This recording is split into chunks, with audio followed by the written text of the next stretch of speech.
விவசாயிகளுக்காக உழைத்ததாக கூறி வானத்தை வளைத்தோம், மின்னலை வீங்கினோம் என்றெல்லாம் பாட்டு பாடினார்.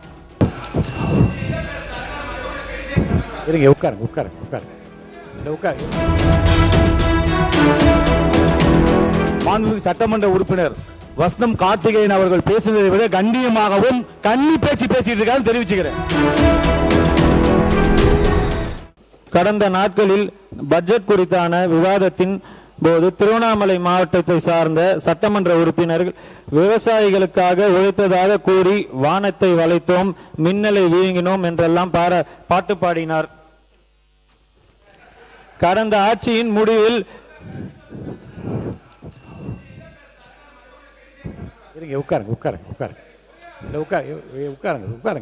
உங்களுக்கும் சேர்த்து நான் சொல்றேன். உட்காருங்க. மாண்புமிகு போக்குவரத்துறை அமைச்சர்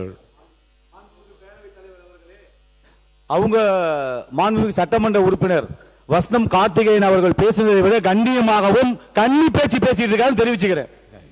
மாண்புமிகு பேரவைத் தலைவர் அவர்களே, கியூபாவின் புரட்சி சேகுவரால் நிகழ்ந்தது, ரஷ்யாவின் புரட்சி லெனினால் ஏற்பட்டது, சீன புரட்சி மாவோவால் நிகழ்ந்தது என வரலாற்று குறிப்புகள் படித்துதான் தெரிந்து கொண்டிருக்கிறோம்.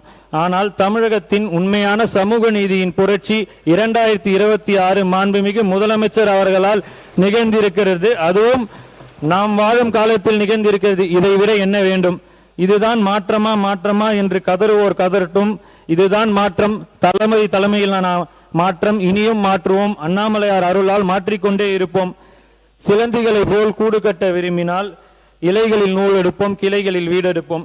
எங்கள் கூடுகளை கலைக்க விரும்பும் கூட்டத்தாரின் கூரையை பிரிக்க விரும்பினால் சுடராய் நிமிர்ந்திடுவோம், சூழ்ச்சியை எரித்திடுவோம் என்று கூறிக்கொண்டு, இது பெண்கள் முன்னேற்றத்திற்கான ஆட்சி, இது ஊழல் பேரொழிகளை ஒழிக்கும் ஆட்சி, இது தமிழக மக்களை தலை நிமிர வைக்கும் ஆட்சி. ஏனென்றால் இது தளபதி மாண்புமிகு முதலமைச்சர் சி ஜோசப் விஜய் அவர்களின் மாடல் ஆட்சி.